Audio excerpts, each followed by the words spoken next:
everyone, Comic Reviewer here, and this time we're reviewing on Legends of the DC Universe, Crisis on Infinite Earths. Now, as you know, this issue is meant to cover in between issue 4 and 5, and is meant to be a story that takes place where the Justice League, as well as Barry Allen, have to help a certain Earth quite similar to theirs, but quite different. And the cover mainly has the heroes on a big crisis, the stone tablet, and so on. And the issue mainly starts off with Psycho Pirate asking the Anti-Monitor what will happen when all the Earths are gone, and what will happen to him when it does happen. And the Anti-Monitor says, "Psycho Pirate, you are the master of emotions. Learn to control yours." And so he pretty much points out how futile it is that other heroes from other Earths don't know that it's hopeless to stop him. And even Psycho Pirate looks and sees that that Parith is pretty much rescuing one from Earth 6, which he says, "You dare speak to me," and says that he's not going to be stopped.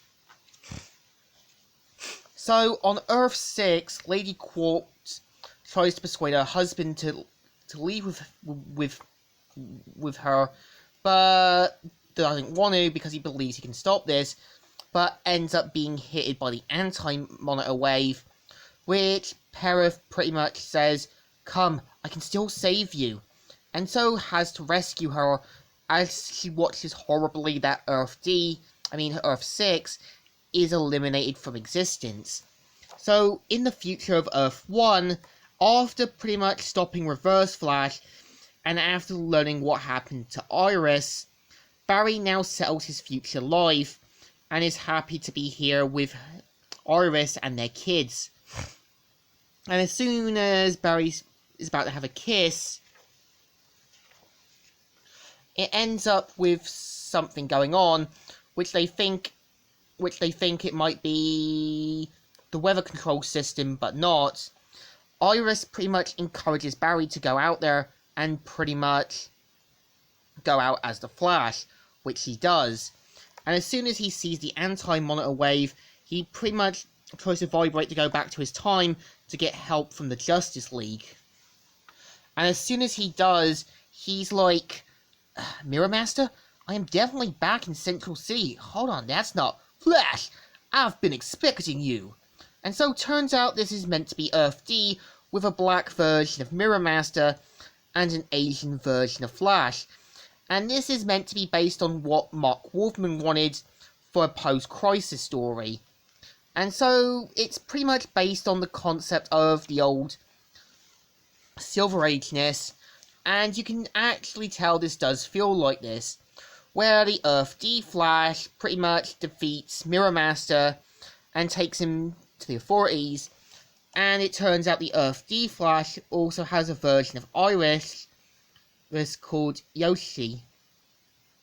And pretty much they have a kiss, with Barry now knowing that Iris could be in danger, and he's stuck on an Earth that he can't get back from. So we're introduced to the Earth D Justice League, known as the Justice Alliance, where you basically got their own villain called Medulla, who's heavily implied to be the Earth D version of Lex Luthor or Professor Ivo. So you've pretty much got an Earth D version of Hawkman and Hawkgirl, who are brother and sister, and an Earth D version of Robin, who's the son of Earth D Batman, and a more Persian version of Wonder Woman, and they manage to take down the giant squid, which ends up with Lady Quark blasting him from behind, and they manage to calm her down, and pretty much take Medulla to the authorities, and pretty much Parith knows that since they've got a teleport here, this is the next Earth to die. So the Earth D Flash is pretty much with his family, and he thinks it's his brother ringing the doorbell, but finds out it's Barry Allen. So turns out that, like how Barry read Jay Garrick's adventures, the Earth D Flash pretty much read Barry's adventures based on Earth 1. And pretty much Barry says, I know, I've been there. A writer on your Earth somehow tapped into my adventures like the way a writer on my Earth tapped into Earth 2. And turns out he knows full well about Barry's adventures as well as the Justice League. And even says his stories helped him be the man he was supposed to be. So they head to the Justice Alliance headquarters and pretty much ask him, like, as soon as the stories later on got darker, and ask him what happened. And says that he was worried because their Earths are quite similar, but his got darker. So we're introduced to basically the Earth D Justice League, called the Justice Alliance, where they properly meet each other. And Parallax points out that his world's next to die, and that basically there's no way in stopping it.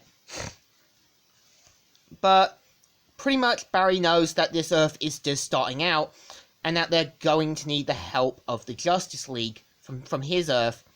And as soon as basically the crisis begins, the Justice Alliance base gets flooded in. Earth D Aquaman swims out and tries to, call for help, as well as pretty much getting everyone out of the building, and says that their fish friends will help. And the Earth D Superman says that they can't lose this Earth, like how him and his wife Kara lost Earth 2. And so they get to the Fortress of Solitude, where pretty much it points out that Superman has been starting out and has took some time to set up. Now, I'm gonna have to end it here, so Comic Reviewer here, signing out.